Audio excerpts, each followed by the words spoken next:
Hello and welcome.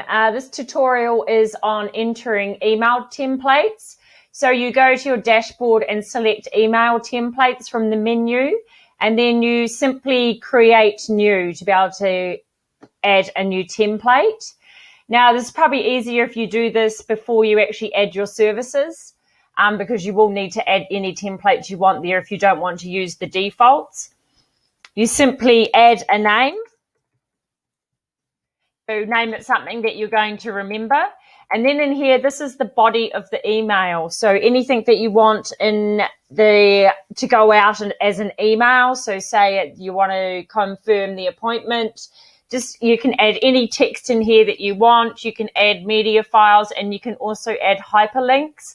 So if you want to add terms and conditions and get them to go back to your website, you can do that. Also, these here will fill in the